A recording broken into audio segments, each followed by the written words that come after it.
Gak diapresiasi, tetapi jangan mengatakan ini kehebatan kita 1 tahun gunting pita. Itu namanya claiming sesuatu yang ya, saya kadang-kadang juga speechless juga mengatakannya. Tapi artinya kenapa sih kita tidak kemudian oke, terima kasih telah diletakkan landasan, telah dibangun 70%, 80%, sehingga kami tinggal 10% lagi gunting kita. Terima kasih Demokrat, terima kasih Pak SBY. Why not seperti itu? Berapa kali Pak Jokowi tadi menyebut soal infrastruktur, begitu ya Pak ya. Kita juga tahu bahwa infrastruktur ini merupakan concern dari Pak Jokowi selama menjadi presiden. Tapi ada yang menilai begini loh Pak, kesuksesan infrastruktur yang sekarang yang sudah banyak diresmikan di mana-mana, itu Pak Jokowi cuma melanjutkan saja dari sebelum-sebelumnya berpuluh tahun yang belum tergarap dengan sempurna, belum selesai. Ya udah Pak Jokowi lanjutin. Mohon maaf Pak, ada yang bilang begini, ada salah satu nih Pak ya yang mengatakan seorang politisi, saya tidak perlu menyebutkan namanya siapa, Pak Jokowi cuma perannya gunting pita doang gitu. Iya nggak apa-apa kan, ada yang ngomong seperti itu.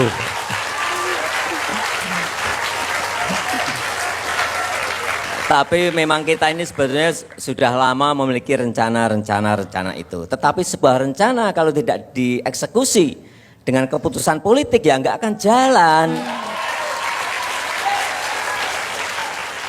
Kita berikan contoh saja, contoh MRT itu sudah direncanakan sejak tahun 1995, 96 sudah direncanakan. Tapi kalau tidak dieksekusi ya mana bisa barangnya jadi. Jalan tol antara pucuk barat Jawa sampai pucuk timur Jawa, ya itu sudah direncanakan lama. Jangan dibilang itu belum direncanakan, sudah, tapi kalau tidak dieksekusi di lapangan, ada problem di lapangan tidak diselesaikan, ya nggak akan tembus jalan tol itu. Oke. Sehingga kenapa saya selalu coba cek aja, siapa sih seorang presiden yang datang ke jalan tol Trans Sumatera. Saya datang mungkin lebih dari 6 kali di jalan tol itu.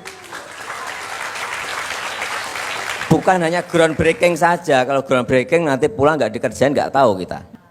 Tapi kita groundbreaking, kita datangi, kita cek, kita kontrol agar sesuai dengan target-target waktu. Kalau saya datang ke sana misalnya 6 kali, menterinya saya pastikan datang 12 kali. Menterinya datang 12 kali, pasti dirjennya datang 24 kali. Pasti seperti itu.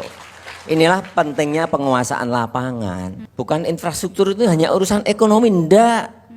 Infrastruktur pun juga mempersatukan bangsa ini yang terdiri dari 17.000 pulau, 514 kabupaten dan kota.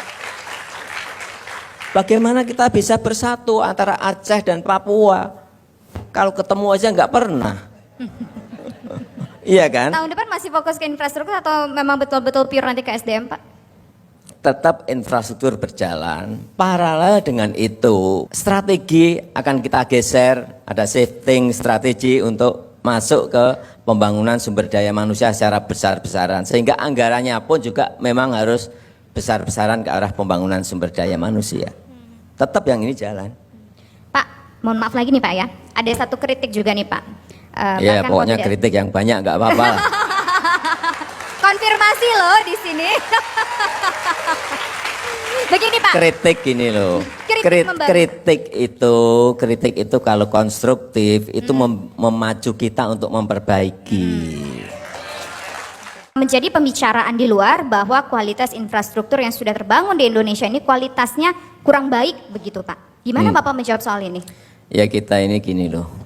Kita ini sering dan senang menjelek-jelekan pekerjaan kita sendiri, senang menjelek-jelekan bangsa kita sendiri. Ini yang menyebabkan bangsa ini tidak optimis melihat masa depan.